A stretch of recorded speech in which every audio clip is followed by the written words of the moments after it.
করে শহীদ থেকে শুরু করে আরও অনেক নেতৃত্ব তারা সংগঠিত করে আজকের যে মিছিলটা সেটা আজ নকলার একটা বিশাল আকার ধারণ করছে।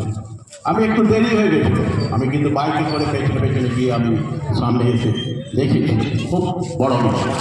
আমাদের মধ্যে উপস্থিত আছে, খুব সুন্দর কথা বলল আমাদের মাইনরিটি সেলের সভাপতি রাজেন মোল্লা।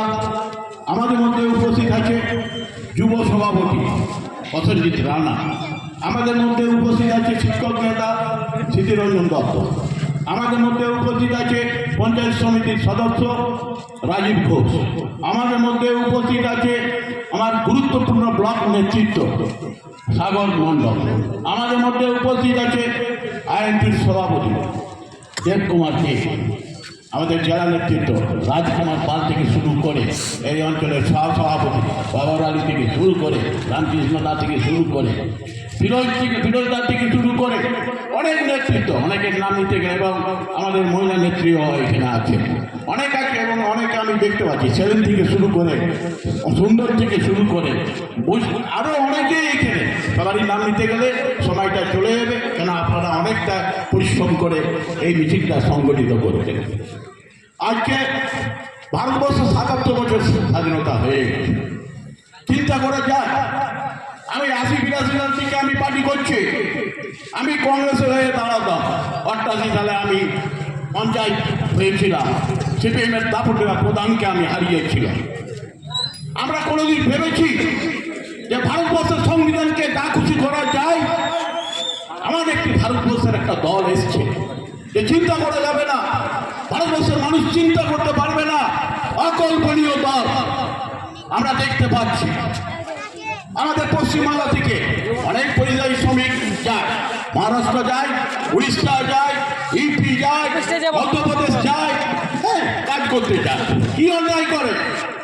ভারতের সংবিধানের স্বীকৃতি আছে, পশ্চিমবাংলার মানুষ যাবে, মহারাষ্ট্রে যাবে, এবং বিহার উড়িষ্যার মানুষ থেকে শুরু করে ভারতবর্ষের যে কোনো স্টেট থেকে পশ্চিমবাংলায় আসবে।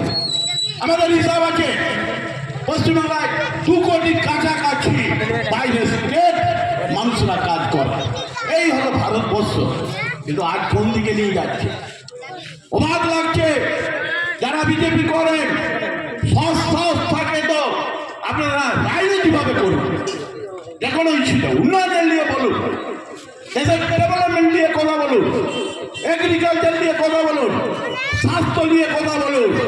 আপনারা কি করছেন আমরা ভাবতে পারি না। যে মোদিজি ভারতবর্ষের যখন পার্লামেন্টে ঢুকে মাথা নিচু করে শুয়ে অনেক প্রণাম করে পার্লামেন্টে ঢুকেছিল, তার মানে সংবিধানকে তো তোমাকে সংবিধানকে সম্মান জানাতে হবে, করেছে। আমরা দেখছি 14 সাল থেকে দেখছি আজকে ভারতবর্ষের মধ্যে বিভিন্ন স্টেটে ভেদাভেদ সৃষ্টি করে।